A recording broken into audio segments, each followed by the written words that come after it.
let's do a full in-depth pressure canning tutorial because, spoiler alert, it is not as scary as you might think. Today we are pressure canning chicken breasts. I found a really great sale and this is a great opportunity to show you how to do it. Now with a lot of meats, we follow the raw pack method, which means you put the raw meat into the jar and then the pressure canner will actually cook that meat. So by the time that it's done, it is fully cooked. But all I'm doing is cleaning off the meat a little bit and then putting like 1-inch chunks into my pint-sized jars, pushing them down as firm as I can until I get to a 1-inch headspace. Then I'm adding half a teaspoon of salt per jar. You can add any other seasonings at this point. Then in canning recipe, you want to make sure you wipe the rims of your jars really well just to make sure you get a good seal with your lids. Lots of people have their own personal preferences on lids. I love the 4 jars lids. That's typically what I use. But you're just going to put your lids right on top and then screw your rings on fingertip tight. You don't want any wrist action because the lids could buckle. Now, just like that, your jars are ready to be canned. We're going to prep our can. Pressure canning is a lot different than water bath canning because you don't need to cover the jars with the water. You just need about 3 quarts of water in the bottom of your canner.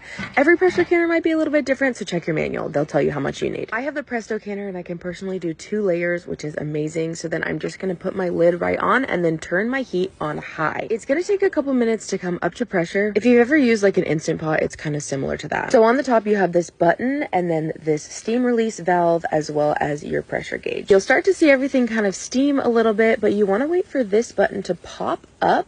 And then that's when your canner will actually start to build pressure. So once it pops up, you are going to see a steady stream of steam. You're going to set your timer for 10 minutes and let that stream go for 10. Once that timer is up, you are going to put your weight onto your steam valve. Once the weight is on, I still keep my heat on high until the pressure gauge comes up to temperature. You want this slow rocking. That's how you know you've hit a sweet spot. Then I turn the heat down to about medium until I get that slow rocking that's just steady. When someone says pressure can for 75 minutes, this is what they mean. This is when the timer starts. Once that time is up, turn your heat off and then you're gonna leave your weight on until the pressure comes all the way down to 0. This is gonna reduce your risk of siphoning. Once that button comes down, you can take your weight off. There's no more pressure, so it's safe to remove the lid and then pull your contents out. Remove your jars and put them onto a towel on your counter where they're going to cool and seal. When they're completely cool to the touch, check for any lids that didn't seal. Put those in the fridge if they didn't. The ones that did, you can remove the rings and store them on your pantry shelf. Happy canning!